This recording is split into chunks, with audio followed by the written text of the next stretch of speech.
Hello and welcome. In this video, we'll be looking at 7 GCSE hacks for the Casio FX83GTX calculator and also the Casio FX85GTX calculator. Both of these calculators are very similar. They have the exact same functions. The FX83 is battery powered, whereas the FX85 is both battery and solar powered. The calculator hacks you're going to learn in this video are going to get you some extra marks in your GCSE exam and save you some time. These are the 7 hacks that we're going to be looking at. So this is the first one is completing a table and plotting a graph. Typically this can be worth up to 4 marks in a GCSE exam. Converting between mixed and improper fractions. Finding the mean from a grouped frequency table. This is usually worth about 4 marks. Prime factor decomposition. Converting an ordinary number into standard form. Converting recurring decimals into fractions, and ratio modes to find out similar triangles. Again, this type of question can be worth up to 4 marks as well. So lots of marks to be gained.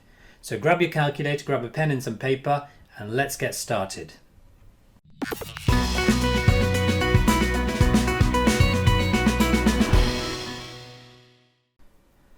First, we're going to be looking at completing a table and plotting a graph. It's usually a quadratic equation. You get given the x values and you're asked to work out some or all of the y values. In this particular question, working out the 3 remaining y values gets you 2 marks. And then for a further 2 marks, you need to plot these onto the graph. So in order to do this, we need to grab our calculators and we need to follow these steps. So here is my calculator. Alright, the first thing we need to do is to press menu, which is there, and then go into option number 3, which is table. Okay, so you can press 3, and then it asks for fx equals, and this is where you type in your equation. So your equation here is x squared plus x minus 3. Now in order to get the x, you need to get this red x over here above the close bracket. So in order to get that, you press alpha and close bracket. So x squared, add alpha and close bracket, take away 3, press equals. Now some of your calculators might ask for g of x, some of yours might not. If it asks for gx, just press equals, and then it will take you to this screen where it asks for table range. And the table range is basically what x value do you want to start at and what x value do you want to finish at. So that's what start and end means. So this one we want to start at -4, so type in -4 there, and then we want to end it at 2. And then the third thing, step value. The step value is basically how much you want the x value to increment each time. So as you can see here, they're going up by 1 each time. So our step value is just 1. Okay, press equals, and you can press equals again. And what you have here is your table. So the missing numbers we can easily work out. So when x is -4, y is 9. When x is -3, y is 3. So we need to put a 3 there. Oops. When x is -2, y is -1. When x is -1, y is -3, which we already have. Scrolling down. When x is 0, y is -3. And when x is 1, y is -1. So -3 and -1 need to go in here. And then when x is 7, y is 3. So that's our table complete.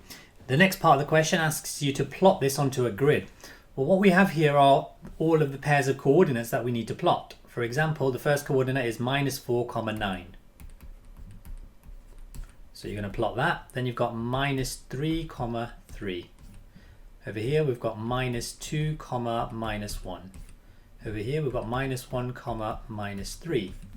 Here we've got 0, -3. 1, -1, and finally 2, 3. And you just plot all of these and you'll get yourself the other 2 marks. Once you finish this on your calculator, just make sure you press menu and 1. So press menu and then option 1, which will take you back into calculate mode, because most of the calculations we do will be in calculate mode. The second hack we're going to learn today is to be able to convert between mixed and improper fractions. In order to do this, we're going to use the fraction button, which is this button over here on your calculator. And we're going to enter the fraction. and then we press Shift and the SD button if we need to. So we're going to look at two examples here. We want to convert 13/5 into a mixed fraction. So we grab our calculator, we press the fraction button, and we type in 13/5. So on the top we type in 13, and then for your denominator we type in 5. Okay, and then just press equals, which is 13/5. So that's my improper fraction. I need it as a mixed fraction. So to convert into a mixed fraction, we need to press Shift and the SD button. Can you see over there in yellow it says it's got a mixed fraction into an improper fraction. So press Shift and SD, and there we have it, 2 3/5. So 13/5 is equal to 2 3/5. And you can switch between the two, so that's a mixed fraction, that's back to an improper. Okay, back to mixed. Next, let's try going the other way around. We want to convert from a mixed fraction back into an improper fraction. So we're actually going to use the same example, 2 3/5. So hopefully the answer we get is 13/5. In order to enter a mixed fraction, we're going to use the fraction button, but we're going to use Shift and the fraction button to get a mixed fraction like that. So Shift and then the fraction button. And then we can enter our fraction. So a big 2, 3 on the top, 5 on the bottom. And with this one, you just need to press equals, and it gives you an improper fraction. So that tells me that 2 3/5 is equal to 13/5. And that's how you convert between mixed and improper fractions on the calculator. So the third calculator hack is to find the mean from a grouped frequency table. This is a very common GCSE question, and it's usually worth 4 marks when you are asked to work out just the mean. So this question here, Bob asked each of 40 friends how many minutes they took to get to work. Table shows information about his results. So 3 people took between 0 and 10 minutes, 8 people took between 10 and 20 minutes, and so on. Work out an estimate for the mean, and this is 4 marks. The first thing you need to do is you need to add in an extra column, and that column is called midpoint. And what we do is work out the midpoint of this number and this number. So halfway between 0 and 10, so you do 0 and 10, which is 10, and then you divide that by 2, which is 5. Midpoint of these two, 10 add 20 is 30, divided by 2 is 15. And you do the same for the rest of them, so 25, 35 and 45. 25, 35 and 45. So to work this out, we need to grab our calculator, and the first thing we need to do is to ensure that the frequency is turned on in the calculator.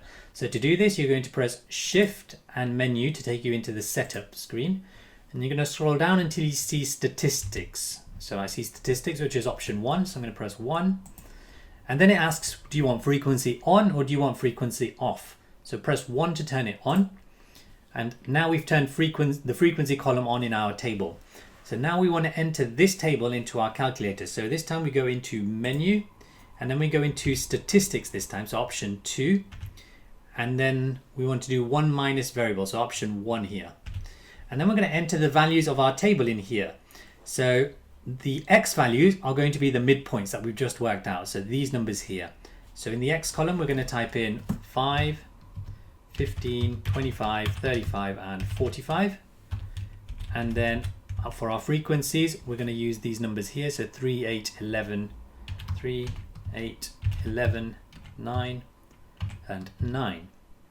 So I've entered all of the values, and now that I've entered all the values, all I do is I press Option and then 1 minus variable calculations, option 3, and I have a bunch of calculations here. The one I'm interested in is this top one, X bar.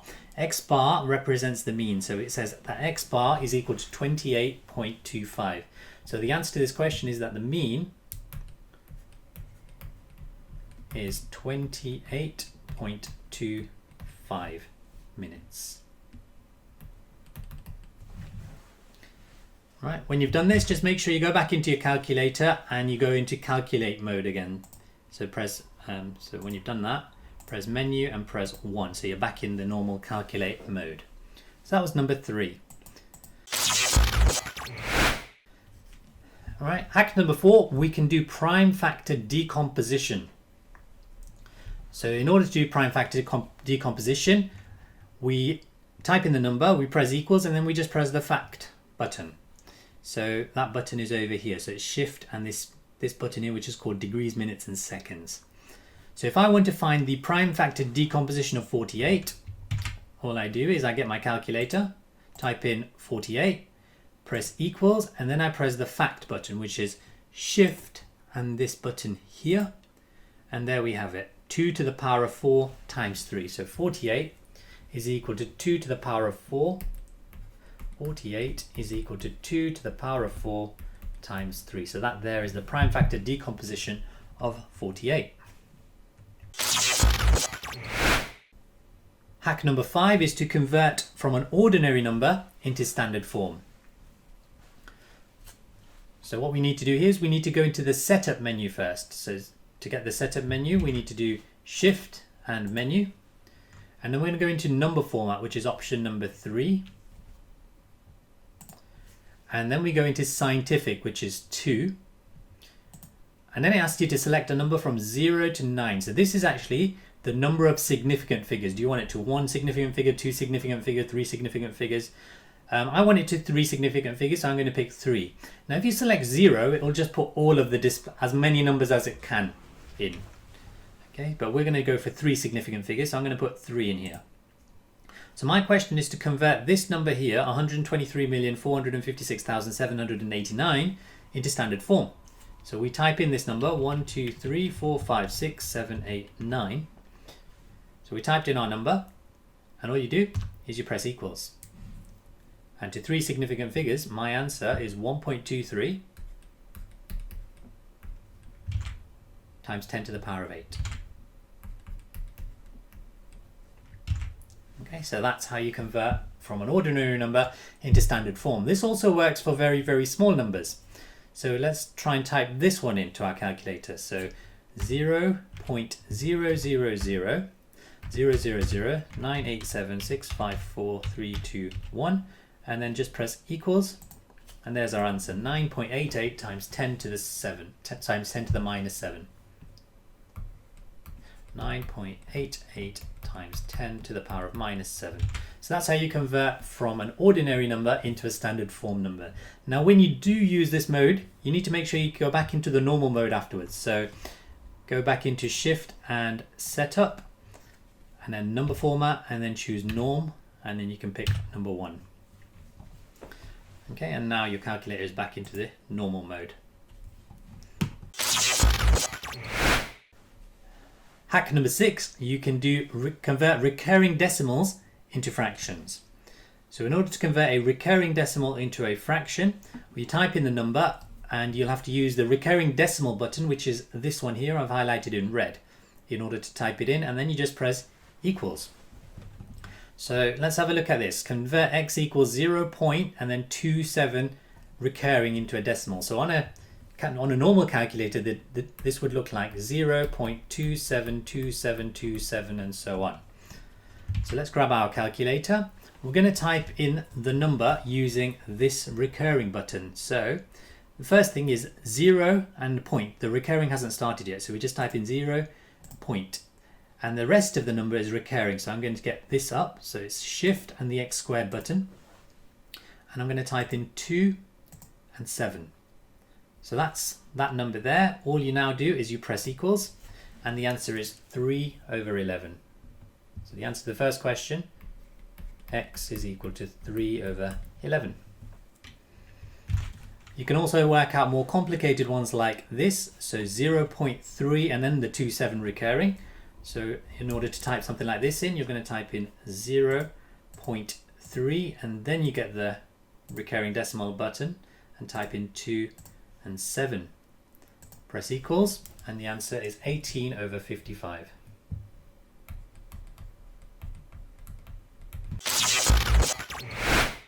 Hack number 7 is the ratio button, and we can use this for many topics, one of which is similar triangles, and here I have an example of a 4-mark similar triangles question. So in order to solve this, we have to let's have a look at this question. So we've got 2 similar triangles. They're mathematically similar, so all their angles are the same, and this length AB is the equivalent of this length PQ, AC is the equivalent of PR, and BC is QR. So they're all multiplied by some number. So in order to do this, we go into menu and we select ratio mode, which is this one here. So if we grab our calculator, press menu, and we go into ratio mode, which is number 4. And then you need to select option 1 or an option 2. Now this depends on what you're trying to find out. So let's have a look at the question. Question A says calculate the length of PR. So I'm going to call this X. So I'm trying to find X. Right, so this is my first triangle and this is my second triangle. Can you see that the unknown is in my second triangle? Therefore, I'm going to pick this option here, option 2, because the unknown is in the second, on the right side of the ratio. So I'm going to pick option 2. And all you do is you type in the ratio on one side. So the ratio is, we're looking at this length and this length. So the ratio of the small to big is 8 to 12. So you're going to type in 8 on the first number. 8 and then 12 on there, and then it's asking for a number on is equal to a number. Now we want the equivalent length to X. Now the equivalent length to X on the smaller triangle would be this length here, which is 26. So you put 26 in and then just type in equals and press equals again, and it gives us X is equal to 39. So this length here is 39. So PR is 39. Right, you might not call that. So let's do another one. So this time we want to find the length of BC. So this is BC. So let's call this Y. So I want to work out length Y. Now is the unknown in the first triangle or the second triangle? This time the unknown is in the first triangle. So let's grab our calculator. Let's go into ratio mode, which is option number 4. And this time the unknown is on the left side. So I'm going to pick number 1 here instead of number 2. So number 1. And I'm going to type in the ratio. Well, the ratio is 8 to 12. So that's what I'm going to type in first. And then Y is the unknown. So that's labeled as X in the calculator. And then the equivalent length of Y is this one here, 45. So we're going to put 45 in here. Press equals and press equals again. And the answer is X is 30. So that means that your Y value is 30. And that's how you can use the ratio mode to solve similar triangles. Again, because you've gone into a different mode, make sure you go back into your calculator and go into calculate mode. So that's menu and 1. I hope you found that useful. So those are the 7 hacks for your GCSE. These are all beneficial for your GCSE and will save you a lot of time or gain you extra marks in your GCSE exams. If you found this video useful, do hit the like button and subscribe for more videos like this.